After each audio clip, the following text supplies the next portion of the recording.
अच्छा, अगला सवाल नितिन ने एक और ले रखा है। क्वेस्कॉप, ये एक स्टाफिंग और फैसिलिटी मैनेजमेंट की कंपनी है। 100 शेयर उन्होंने लिए 390 पे, ये चल रहा है 434। इसमें है इनको प्रॉफिट, इसमें क्या करें? इसमें मैं कहूंगा आप चाहिए तो एक 410 का एक ट्रेलिंग स्टॉप लॉस होल्ड कर लीजिए। देखिए यहाँ पे अगर मैं ऐसे चार्ट से अगर देखूं तो ऐसे बहुत बड़े कोई रिवर्सल पैटर्न सच नजर नहीं आ रहे हैं। एक राउंडिंग बॉटम थोड़ा सा बना था, उसके टारगेट्स में एक बार के लिए आ चुके हैं। तो यहाँ पे मुझे लग रहा है कि और ऊपर में मोमेंटम अगर आता है तो उसको राइड करना बेहतर होगा। नेक्स्ट जो हडल इसकी आ रही है वो 475 की आ रही है, तो मुझे लगता है कि 410 के स्टॉप लॉस आप होल्ड कीजिए। 475 तक एक बार इसको प्ले कर सकते हैं। ओके, एक एक ट्विटर हैंडल है सर्वाइवल नाम से, और इनका सवाल यह है कि शारदा क्रॉप केम 3 महीने के लिए इन्होंने एक ट्रेड बनाया है, 1000 शेयर खरीदे 550 पे। क्या लगता है आपको, बनेगा पैसा इनका? देखिए जब आप शॉर्ट टर्म ट्रेडिंग करते हैं तो आपको स्टॉप लॉसेस भी रखने चाहिए और आपको देखना चाहिए कि मैं बाय कर रहा हूँ तो why should be I buying है। मैं कोई बेच रहा हूँ तो मैं क्यों बेच रहा हूँ। यहाँ पे कोई स्ट्रक्चर ऐसा है नहीं। डबल टॉप शॉर्ट टर्म में बना था, उसका ब्रेकडाउन हो चुका है। कंसिस्टेंटली स्टॉक जो है वो नीचे जा रहा है, काफी वीकनेस इसमें परसिस्ट हो रही है स्टॉक के अंदर। तो मुझे ऐसा कोई रीजन लग नहीं रहा है कि मैं कहूँ आपको कि 3 महीने के लिए आप बहुत अच्छा लग रहा है, then I will be lying. हाँ, आप ये कह सकते हैं कि इमीडिएट सपोर्ट के आसपास में आने की कोशिश कर रहे हैं, जो प्रीवियस स्विंग लो थे उसके आसपास आने की कोशिश कर रहे हैं। बट मुझे यहाँ पे स्ट्रक्चर इसका उतना स्ट्रॉन्ग फिलहाल लग नहीं रहा है। ओके, गौरव, BHEL पे आपकी क्या राय है? 99 रुपये 25 पैसे पे इस समय ट्रेड कर रहा है, 1.5% ऊपर है। और देखिए आपको मेरे चेहरे पे काफी अच्छी मुस्कान दिखी है बेल के लिए, बिकॉज हमने अपने क्लाइंट्स को 78 पे रिपोर्ट के माध्यम से दिलाया था। और मैं PSU स्टॉक्स पे काफी एग्रेसिवली बुलिश हूँ।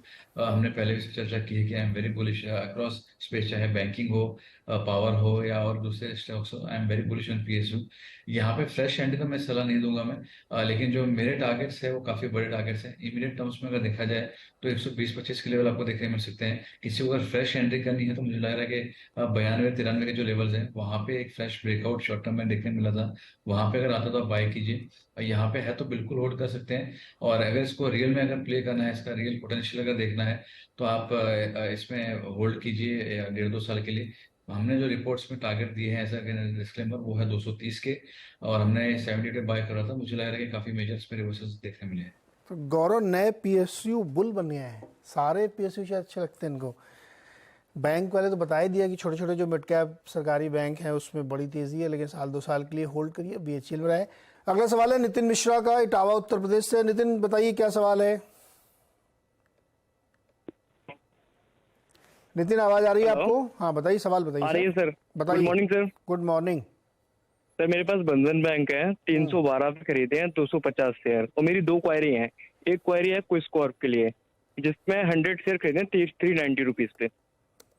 ओके, 390 और पे मैं क्वेस्कॉर्प। बंधन बैंक को मैं लॉस में नहीं जाना चाहता, लॉस में बेचना नहीं चाहता। 100 रुपए लॉस हो रहा है आपका? मैं बेचूंगा नहीं सर बंधन बैंक को भी। कुछ भी हो जाए, चाहे कहे, चाहे कुछ भी प्लीज, हो जाए। कुछ भी हो जाए लॉस में नहीं बेचूंगा सर। ओके गौरव, इन्होंने तय कर लिया है नितिन ने कि अब मैं बेचूंगा नहीं, कुछ भी हो जाए, बंधन बैंक मुझे प्रॉफिट चाहिए, 390 से ऊपर ही बेचूंगा मैं। कब तक मौका मिलेगा इनको?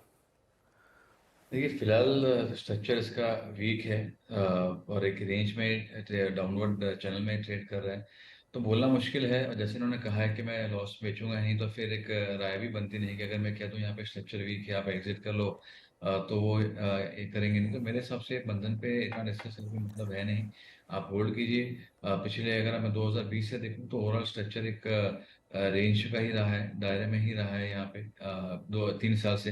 तो 3 साल से जो रेंज में है, आगे भी शायद कितना समय में रेंज टूटेगा बोलना मुश्किल होता है। तो आप फिलहाल बने रहिए। फिलहाल अच्छा, एवरेज करें क्या इसमें? नहीं, जरूरत नहीं है एवरेज की। देखिए जैसे मैं आपसे कहा नीरज जी कि मेरा हमेशा से ये रहा है कि एवरेज आप ऊपर में कीजिए, जब स्टॉक आपके फेवर में जा रहे हैं आप तब एवरेज करते हैं तो वो अच्छा होता है। या कोई मेजर रीजन हो, सपोर्ट है या रिवर्सल के संकेत है या कुछ और पैटर्न बन रही है, तो एवरेज करना चाहिए। सिर्फ बिकॉज वो गिरा है वो सबसे नहीं करना चाहिए। तो मुझे यहाँ पे स्ट्रक्चर में उतना कॉन्फिडेंट नहीं हूँ मैं, तो वो सबसे मैं यहाँ पे एवरेजिंग की सलाह नहीं दूंगा। तो भाई नितिन जी, आप इसको होल्ड करके रखिए और एवरेज मत करिएगा और मत खरीदिएगा। 250 का 250 रहना चाहिए, 312 का वेट करिए आप। देखते हैं कब तक आपको इंतजार कराती है। अगर लगे हाथ फिर रेलवे वाला ही बता दीजिए, वहाँ भी बड़ी धुआंधार तेजी है। रेल टेल और IVRCL नहीं, RVNL, इरकॉन, इफकॉन, ये सब वहाँ पे भी यही माल है क्या?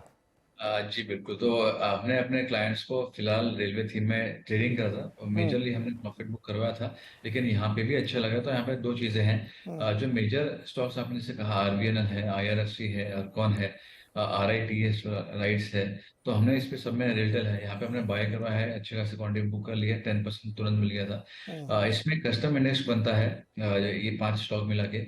जो ये कस्टम इंडेक्स फिलहाल 935 पे है, तो हमने अपने क्लाइंट्स को ये भी 850 पे दिलवाया है कि अगर किसी को ये बास्केट चाहिए 5 स्टॉक का, IRFC, अर्कॉन, RVNL, रेलटेल, राइट्स, ये 5 स्टॉक का जो बास्केट है ये हमने दिलवाया। आपको यहाँ पे कभी भी करेक्शन देखने मिलता नहीं है, अगर 10% का आता है तो मुझे लगता है काफी अच्छी इसमें अपसाइड आपको देखने मिल सकती है, आप बिल्कुल बाय कीजिए।